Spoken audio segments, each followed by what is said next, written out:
Well, good morning. It's Friday morning. The weekend's almost here. This coming Sunday in church, we're looking into the story of Jesus feeding the 4,000. I know we looked a number of weeks ago at Jesus feeding the 5,000, and this Sunday morning we're going to look at Jesus feeding the 4,000. And I've got a lot to say about that, and I'm quite excited about being able to share this passage with you. So I look forward to seeing you at church on Sunday. And remember, I've said it at the start of the week, if you haven't yet got back to church, it really is time for you to get back to church. July is a great month to come back because people are in transition, heading away for a break. Some people coming back, and it's a good month to try and come and get back into church again. Because we do want to think that by the time we get back to September, we will be doing a lot more than we're doing at the moment. And we also want to be able to have more fellowship with each other when we get back to September. And so we're looking forward to that, and we would love you to think about that. And plan to be out on Sunday. So I won't take up my time talking about Sunday morning, but hopefully we'll see you then. This morning we're looking at a couple of verses which I think I've spoken about this before, maybe just in passing. It's a couple of verses which mean an awful lot to me, which came alive to me, believe it or not, when my children were little, and they used to watch this old VHS video about Salty, the singing hymn book or singing songbook. This big guy from America who painted his face blue to match in with this big blue book he was dressed up as, who taught the truths of the Bible to kids on video, and they sang songs and all the rest.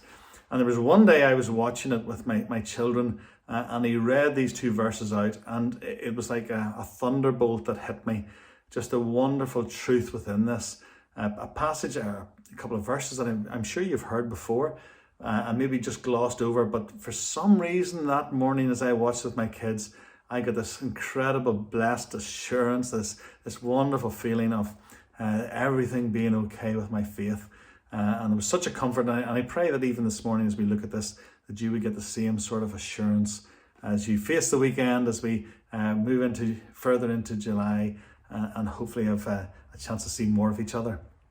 But really, remember, Peter is writing to the dispersed church, the church that's been scattered, the persecuted church, and those who maybe never got to actually meet Jesus face to face. We know as Peter's writing, Peter obviously knew Jesus, and many of the disciples did, and many of those who would have been part of the larger group of disciples would also have known Jesus. But maybe there were some who were scattered or came to faith as part of the dispersion of people. And they at times think, well, this is difficult, living a faith where I'm believing in somebody that I've never met. And maybe even for you today, you're finding it difficult to think about trusting in Jesus, even though you think you know what he looks like, because you've seen pictures of him in children's Bibles, or you've seen stained glass windows, or you've seen movies like the Jesus of Nazareth or things like that there. But we don't need to know what Jesus looks like to trust him. In fact, the Bible tells us that there's nothing about him. There was nothing about him that would attract us to him. So in a sense, he wasn't one of these wonderful, glamorous Hollywood movie stars, but rather he was most likely just a very normal looking person. Nothing terribly special about him. But it's not what Jesus looked like that's important, because for us, it's about that personal relationship. And we know, thankfully, because of telephone calls and being able to speak to people a long distance, not having necessarily to see their faces, that we get to know people because of their character, not so much how they look. And so he's trying to encourage these people in their faith to keep going, even though they haven't met Jesus, even though they haven't seen him. There's still this wonderful, almost extra credit given to them because of the fact that they believe without having seen. And so Peter says, verse 8 of 1 Peter chapter 1, though you have not seen him, you love him. Though you do not now see him, you believe in him and rejoice with joy that is inexpressible and filled with glory, obtaining the outcome of your faith, the salvation of your souls. Now that's incredible, because what Peter's saying is, even though you haven't seen him, and even though as I write to you now, you still can't see him, but rather than that, your faith is bubbling up, your assurance is wonderful. You are basically having the salvation credited to you because of your faith in Jesus Christ. And to believe in someone that you've only heard about, Peter's saying, you're doing really well. Most of us who've written the New Testament can call ourselves apostles, people who've been commissioned by Jesus to do a certain work. Even Paul could call himself an apostle because of his encounter with Jesus on the road to Damascus. But he's saying, it's almost easy for us because we met Jesus. We met and we knew him. We got to experience him. And so it was easier for us to believe in him. But you, even though you're dispersed, even though you maybe never met him, even though you're far from Jerusalem, etc., the very fact that you believe him and you love him, he says, you love him even though you can't see him. That's wonderful. And so when you think about it, that actually means that those of us who've placed our trust in Jesus Christ, even though we haven't got to see him with our eyes or touch him with our hands, we love him. And if we do truly love him, how incredible is that? Even though we haven't seen him.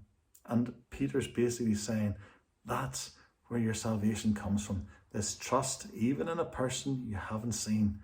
And when you think about it, it's kind of crazy that we would trust somebody we haven't seen. In the world we live in, we're told not to trust too many people. But yet we know we can trust Jesus Christ. And so I want to encourage you on this Friday morning to allow your trust to grow. Have the love that Peter's talking about here, that you love Jesus Christ. Though you do not now see him, you believe in him and rejoice with joy that is inexpressible and filled with glory.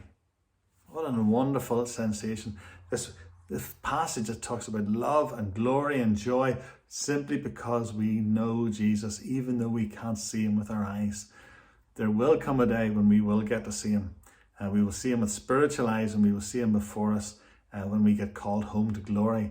And trust me, that will be such an amazing day. That will be the fulfillment of our faith, the fulfillment of our salvation, the salvation of our souls, as Peter talks about. So even though you don't see the Lord Jesus Christ, you know he's there. You trust him through his Spirit. And through that, our faith grows and develops, and our salvation is seen to be being fulfilled. So take a thought, be encouraged this weekend. Obviously, if you are doubting your faith in any way or you want to know more, please get in touch and I will do what I can to help you. But I'll leave that thought with you for now. And as I say, hopefully if you haven't been back to church yet, we'll see you on Sunday. I would love to see you there. Have a good weekend. God bless.